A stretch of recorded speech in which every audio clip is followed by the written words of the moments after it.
je crois dans mes livres, il y a toujours ces différentes euh, mondes, réalité, fiction, imagination. Ils sont toujours mélangés dans mes livres, je crois. Et c'est un peu comme, je sais pas si c'est pour tout le monde la même chose, mais dans ma tête, c'est un peu comme ça. Des fois, on s'imagine quelque chose et c'est presque plus réel que la réalité. Alors, je crois que c'est assez naturel d'avoir une certaine fluidité de réalité. Ces sentiments qu'il a pour Francesca, archivés, classés, c'est devenu un idéal d'amour, un fantasme. Il se pose d'ailleurs même la question, et c'est la rencontre de l'autre, de retourner vers cette Francesca du présent, qui permet de provoquer quelque chose. C'est un message qu'il lui envoie et qui va le raccrocher quand même, je le disais tout à l'heure, à la vie. Hmm, hmm.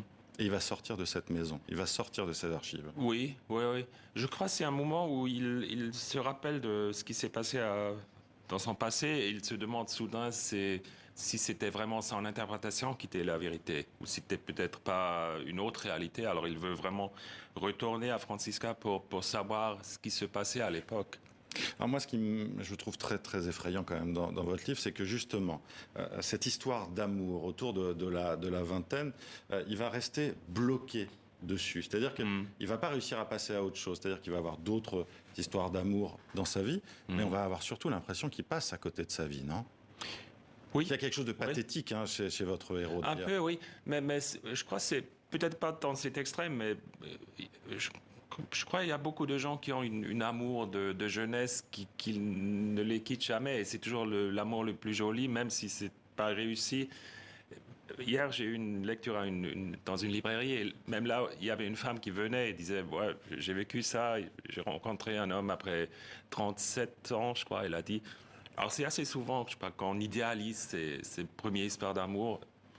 Est-ce qu'on est dans un roman existentiel, justement, sur le sens de la vie, tout simplement aussi, parce que c'est ça qu'il essaye de se donner, votre héros? Oui, j'espère, je crois, c'est toujours ça dans mes livres qui m'intéressent. Je veux pas seulement écrire disons, des romans Netflix où c'est juste, Oui, c'est un roman d'amour, mais un roman d'amour hors des clous, hein, vraiment. oui, et c'est toujours les grandes questions qui m'intéressent et trouver peut-être pas les réponses, mais chercher des réponses. C'est mon travail, je crois. Bon, est-ce qu'il trouve la réponse à votre avis à la fin, justement? Je crois les grandes questions, on trouve jamais la réponse, mais on trouve des réponses et peut-être c'est pas les réponses idéales, mais c'est c'est un processus qui ne finit jamais, j'espère. Alors, il y a des personnages féminins, évidemment, dans votre livre, hein, Francesca, la première, mais comme tout est écrit depuis le point de vue de votre héros, il le dit lui-même, il a d'ailleurs du mal à savoir ce que pense l'autre. Vous avez dit, c'est ce qu'il va aller chercher.